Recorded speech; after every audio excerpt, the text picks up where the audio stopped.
Hello, design of compression মেম্বারের second লেকচারে আমরা কিছু প্রবলেম সলভ করেছিলাম। আজকে আমরা নেক্সট স্টার্ট করব ডিজাইন প্রসিজার। ওকে, সো তার আগে বলি যে এটা হচ্ছে ডিজাইন অফ কম্প্রেশন মেম্বারের থার্ড লেকচার আর কি। আর ইউনিট তোমার ডিপ্লোমা, ওয়েস্ট বেঙ্গল ডিপ্লোমা যে সিলেবাস আছে সিভিল ইঞ্জিনিয়ারিংয়ের, সেখানে ইউনিট 5-এর সিলেবাস কভার করছে এই সাবজেক্টটা। ওকে, চলো তাহলে স্টার্ট করি। Design procedure. ফার্স্ট, যখন কম্প্রেশন মেম্বার ডিজাইন করতে বলবে তখন কি হচ্ছে, এক নাম্বার আমরা ডিজাইন প্রসিজারে দেখব যে design stress in compression member FCD is assumed. প্রথমে FCDটাকে যখন আমরা ক্যালকুলেশন করছিলাম তখন FCDটা ক্যালকুলেট করছিলাম, বাট ডিজাইনের ক্ষেত্রে আমাদের কি হবে না, FCDর ভ্যালুটা অ্যাজিউম করতে হবে। ঠিক আছে, FCD should be within 0.4 FY to 0.6 FY. Sometimes we can take more than that also.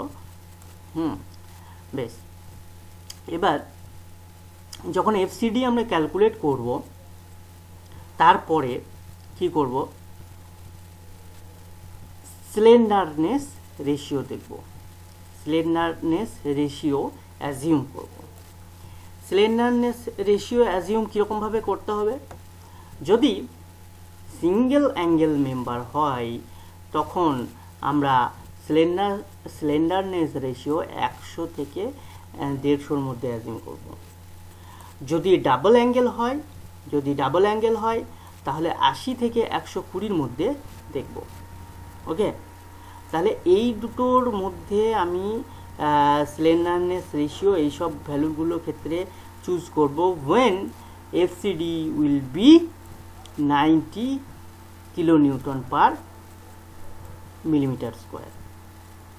এবার যদি সিঙ্গেল অ্যাঙ্গেল চ্যানেলের ক্ষেত্রে স্লেন্ডারনেস রেশিও 90 থেকে 150 অ্যাজিউম করব। ডাবল চ্যানেলের ক্ষেত্রে 40 to 80 অ্যাজিউম করব। আর আই সেকশনের ক্ষেত্রে 80 থেকে 150, আর ডাবল আইয়ের ক্ষেত্রে 30 থেকে 60। ওকে, নাও সেকেন্ড যে ডিজাইন প্রসিজারের সেকেন্ড পয়েন্ট হচ্ছে, যখন আমি FCD আমি অ্যাজিউম করেছি, আর P that is we know the design load, যে কত পরিমাণ ফ্যাক্টর লোড আসবে, তাহলে আমি যদি ভাগ করি তাহলে এরিয়া পাওয়া যাবে, কত এফেক্টিভ এরিয়া, সেকশনাল এরিয়া দরকার, কারণ সেকশনটাকে চুজ করতে হবে আমাকে। ওকে, না এরিয়াটাকে বেরোলো আমাদের। দেন কি বলছে, select a section to give effective area required and calculate r minimum. তাহলে বললাম এরিয়া পেলাম, এখান থেকে আমি চুজ করব যে কোন এর যা এরিয়া হবে সেই অনুযায়ী আমি সেই এরিয়া দেখে SP6 থেকে একটা ওটা করব, কী যেন বলে, ওটা সিলেক্ট করব সেকশনটা, সুইটেবল সেকশন যার এরিয়া হবে এই এরিয়ার থেকে বেশি। তারপরে কি করব, ক্যালকুলেট আরমিন এর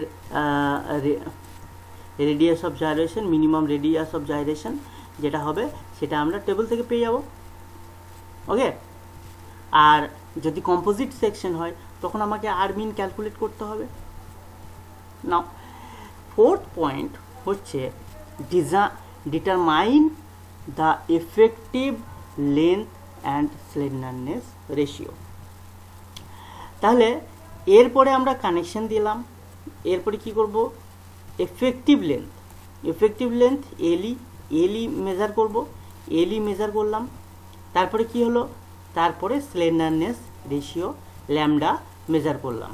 স্লেন্ডারনেস ratio equal to K L by r, r minimum, K L by r minimum. 5 নম্বর পয়েন্ট হচ্ছে calculate design stress and use it to calculate capacity of the section PC. মানে এই যে আর মিনিমাম বেরোলো, এর করসপন্ডিং একটা এফসিডি বেরোবে, বেরোলো। এই এফসিডিটাকে আমরা দেখব যে এই এফসিডিটাকে, আর আমাদের এরিয়া আছে, এরিয়া সেকশনের এরিয়া ইন্টু এই এফসিডি দেখব যে কত হচ্ছে পিসি। এটা হচ্ছে মেম্বারের ক্যাপাসিটি। আর পিডিটা কি, পিডিটা আমাদের ফ্যাক্টর লোড যেটা আসবে। তাহলে পিসিটাকে সবসময় পিডির থেকে বড় হতে হবে, তবেই তো মেম্বারটার লোডটা নিতে পারবে। এবার যদি পিসি লেস দেন পিডি আসে তাহলে কি বলা হয়েছে, 6 নাম্বার হচ্ছে রিভাইজ দ্য সেকশন ইফ, তার মানে রিভাইজ মানে সেকশনটাকে আমাকে চেঞ্জ করতে হবে, একটু বেশি সেকশন নিতে হবে, বড় সেকশন। আর যদি পিসি খুব বেশি বড় হয় পিডির থেকে, তখন আবার তখনও রিভাইজ করতে হবে, কিন্তু তখন ওই সেকশনটার থেকে যে সেকশনটা নিয়েছিলাম সেই এরিয়া সেকশনটার ক্রস সেকশনাল এরিয়াটা আর একটু কমিয়ে নিতে হবে, কাছাকাছি আমাদের যেটা এই এরিয়া এর কাছাকাছি আরও একটু কাছাকাছি নিতে হবে। ওকে, তাহলে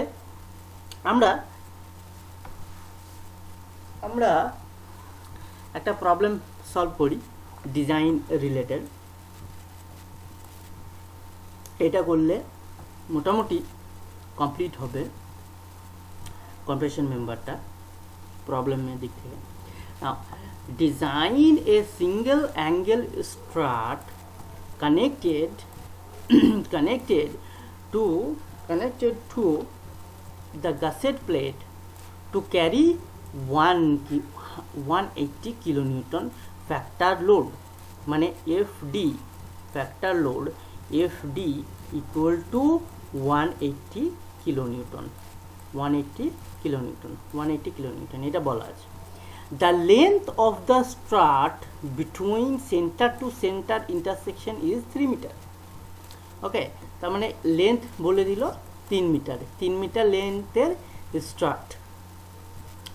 এবার কি বলেছে, সিঙ্গেল অ্যাঙ্গেল। ওকে, তাহলে প্রসিজারে কি আছে, লেট এফসিডি, প্রথমেই এফসিডিটাকে ধরলাম number 1, FCD equal to 90 newton per millimetre square. Okay, মানে 90 MPa, 90 newton per millimetre square. Okay, এবার area required area A is equal to PD by FCD।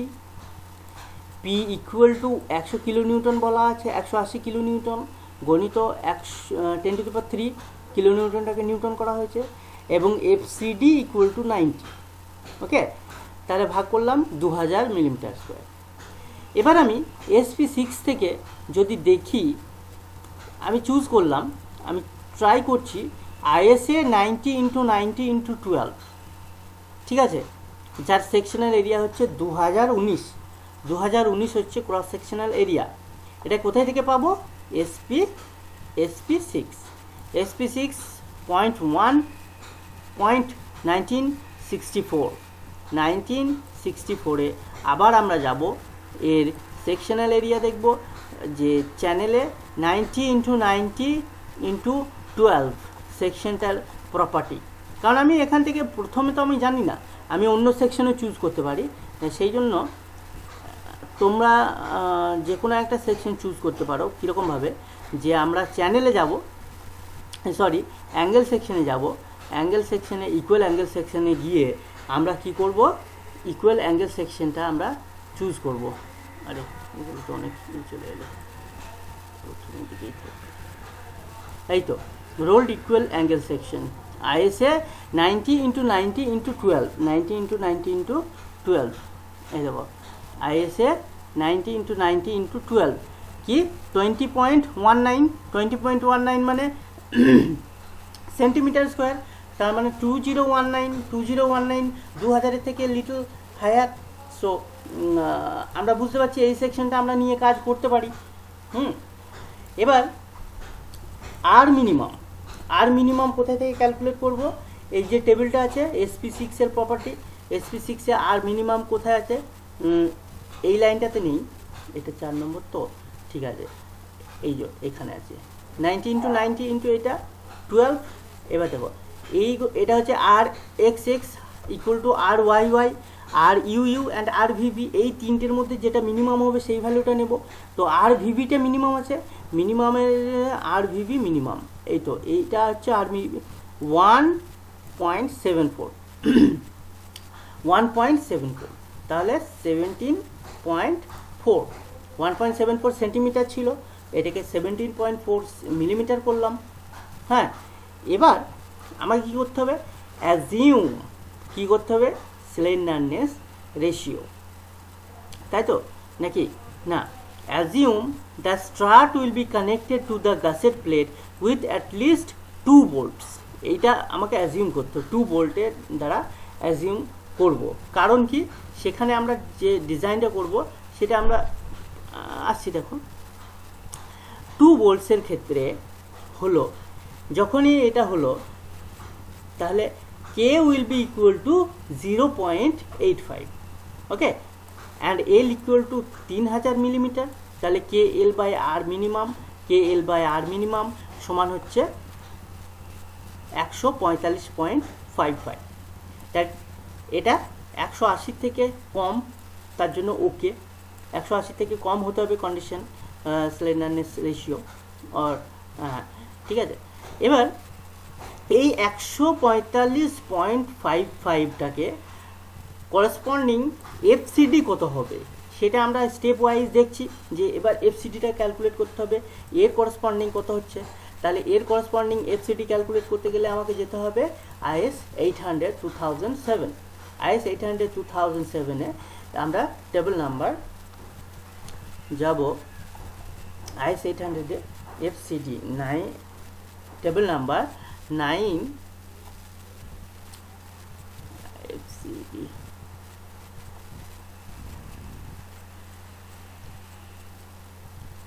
এফসিডির value.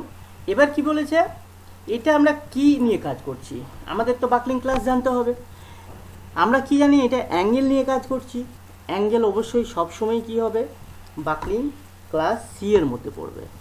তার জন্য আমাদেরকে টেবিল 9 বাকলিং ক্লাস সি এর জন্য টেবিল 9C এ যেতে হবে। এটা হচ্ছে টেবিল 9B ক্লাস বি এর জন্য টেবিল বাকলিং ক্লাস সি, ওকে। এবার আমাদের স্লেন্ডারনেস রেশিও, এই যে KL বাই আর, এটা কত এসছে? 145.55 কতর মধ্যে আছে? 140 আর 150-এর মধ্যে আছে। FY equal to 250। এই লাইন বরাবর যেটা হবে সেইটা হবে, এই লাইন বরাবর যেটা আসবে সেটা হবে আমাদের ভ্যালু, তার ভ্যালু এবার আইটারেশন করতে হবে। 66.2 আর 59.2, তাই তো? 66.2 আর 59.2। তাহলে আমরা যদি দেখি যে 50 কত এসছে? 66.2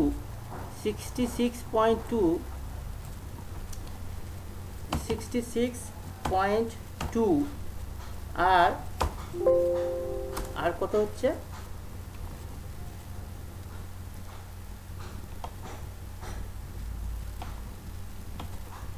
66.2 আর 59.2, ওকে। এই দুটো করসপন্ডিং কত কত করসপন্ডিং আছে 140, এটা 140 আর নিচেটা কত আছে, নিচেরটা 150, তাই তো, নিচেটা 150-এর জন্য আছে। তাহলে নিচেটা 150-এর জন্য আছে।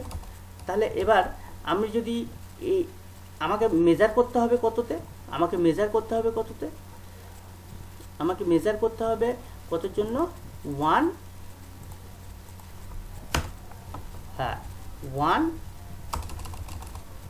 140, হ্যাঁ মেজার করতে হবে কতর জন্য 145.55 এর জন্য মেজার করতে হবে। ওকে, তাহলে আমাকে দেখতে হবে এখানে, আমাকে দেখতে হবে জিনিসটা, আমাকে দেখতে হবে যে আমাকে দেখতে হবে যে 140 মাইনাস 150 যেটা আমরা বেরোচ্ছে, এইটা এই যে এইটা এই 140 থেকে 150 যে বিয়োগ করলাম, যে 10 ইনক্রিজের জন্য আমাদের এটা কত ডিক্রিজ হলো 66.2 মাইনাস 59.2। ওকে, তাহলে আমরা পরের লাইনে দেখতে পারবো যে 10 সিলিন্ডারনেস রেশিও 10 ইনক্রিজের জন্য আমাদের এটার ডিক্রিজ কত হলো, বিয়োগ যদি করি আমি এখানে 7 হবে, 7, তাই তো, 7 আর 9 66। ওকে, এবার আমরা যদি বলি যে 1 যদি সিলিন্ডারনেস রেশিও 1 যদি ইনক্রিজ হয়, তাহলে আমাদের এর জন্য কত হবে 7 ডিভাইডেড বাই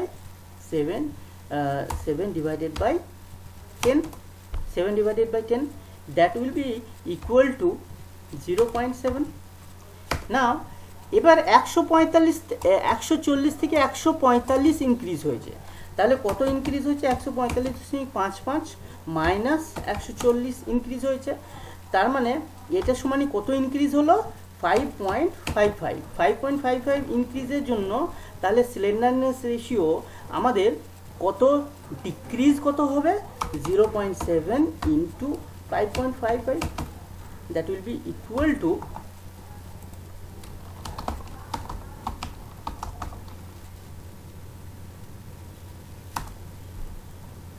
কত হচ্ছে, আমরা যদি ক্যালকুলেট করি